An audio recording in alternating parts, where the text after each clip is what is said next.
I was gonna go to bed, and then I was on Telegram and I saw this video, and I didn't know whether to laugh or cry, and so I thought I would share it with you while I make up my mind about how to feel. So, this is a video about social conformity. To answer that question, we set up a hidden camera experiment to see if this woman would stand up at the sound of this tone, simply because everyone else is. You might be thinking you'd never go along with this. Or would you?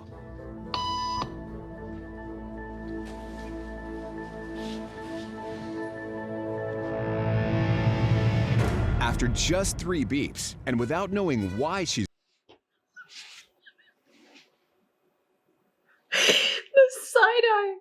The side-eye that she's given, she's like, I don't know why I'm doing this. just 3 beeps, and without knowing why she's doing it, this woman is now conforming perfectly to the group. But what happens if we take the group away? Elaine, please.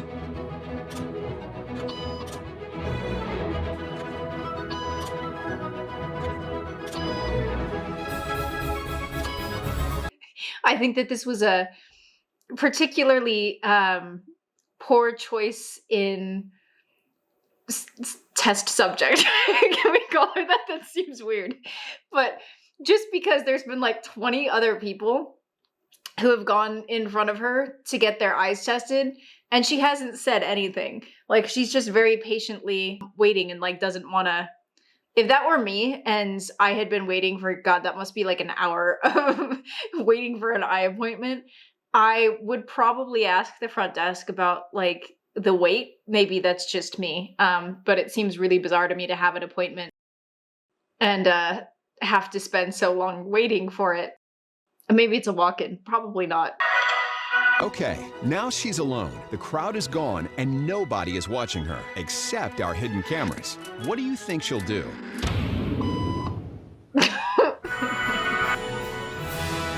She's now conforming to the rules of the group without them even being there. She was like this too, and then they cut away. She's like, fuck, why am I doing this? It's like she Pavloved herself and she doesn't even get a treat for it. This is so sad. Now, watch what happens when we introduce another outsider who doesn't know the rules. For a noon appointment. Have a seat and they'll be out in just a couple minutes. Great, thanks so much.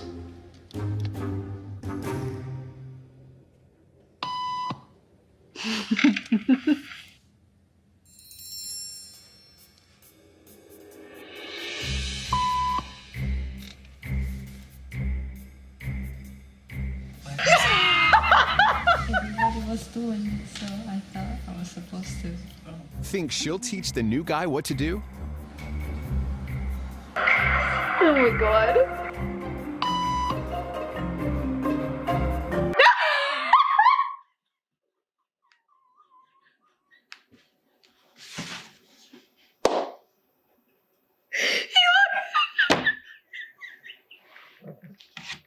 He looks so uncomfortable. He was like...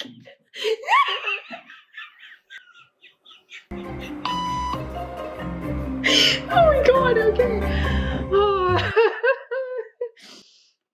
The way that I have it paused. She's sitting like this. They both look so uncomfortable. Oh my God. 5 minutes later. Okay, continue. Oh, this woman is so uncomfortable that her elbows, what are these called? Her shoulders. There you go, Kiara. Her shoulders are touching her ears. She's like, get me out of here.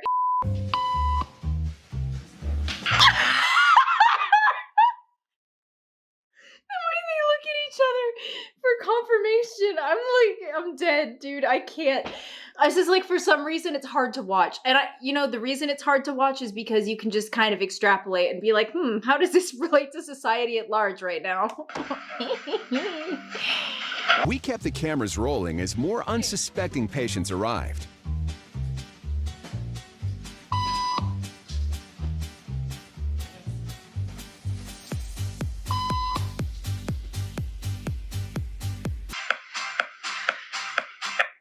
I just wonder how far they could take it. You know, like standing is a small concession.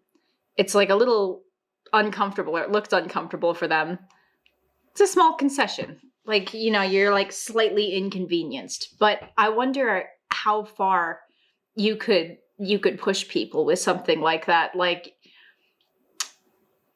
what if everyone else, in order to enter the building, like sat like a dog with an itchy rear and dragged themselves across the floor, you know?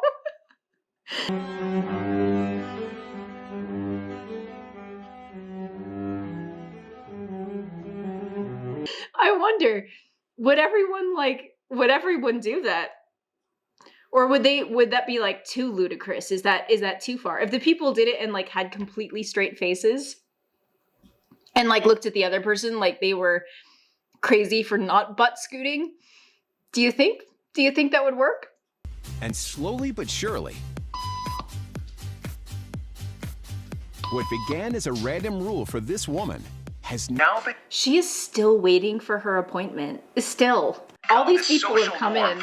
Everyone in this waiting room. Here to explain what's going on in their brains is Jonah Berger of the University of Pennsylvania. This sort of internalized form of herd behavior is part of what we call social learning. Starting at a very early age, when we see members of our group perform a task, our brains literally reward us for following in their footsteps. When I saw everybody stand up, I felt so like I needed to cute. join them. Otherwise, I'm like excluded. Once I decided to go with it, then I felt... You know, she's like, she's just the kind of person who probably has a really hard time saying no, is the other vibe that I get from her. She's so... it stresses me out because I just understand how this is affecting us currently, like at large in society. And we can't talk about those things here because it's bad speak, but... And, you know, we'd all like to believe that we're not the person who would go along with that. And I think it's one of those things where it's hard to say unless it's happened to you, you know? But what I think is really interesting about this is that's just a conscious influence, right? So these people are making the conscious decision to conform, even though it's weird, right? How many times must something like that have happened to us as children, where we needed to conform to a group in order to not stand out, right? In order to be accepted.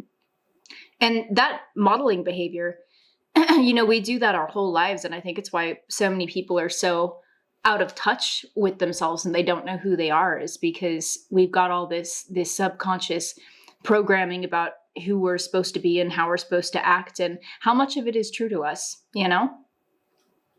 That's the tea, man. Most people won't really stand for anything their whole lives. They just stand when other people stand. And that herd mentality is like, it's strong, dude. It's, I think that it makes people do things that they otherwise definitely wouldn't. Like you think of the bystander effect, right? Or you think of Milgram's experiment, like these different psychological experiments that they've done throughout history to show like just how fragile the human mind is.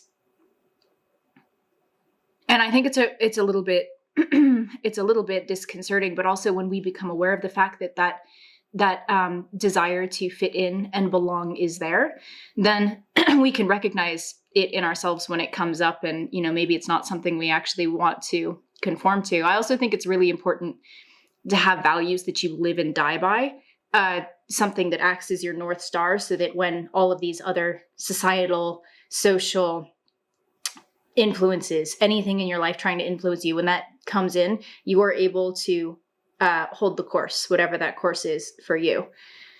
I feel like if we don't have that, though, we're just kind of at everyone else's whim. You know, we're just being tossed about like a paper sailboat at sea. And yeah, that was a quick one. I just thought this video was absolutely hysterical and I wanted to share it. So in any case, thank you for joining me on IdeaSex today. Hail to the power and the sight. And until next time, I hope you stay very, very blessed, my friends.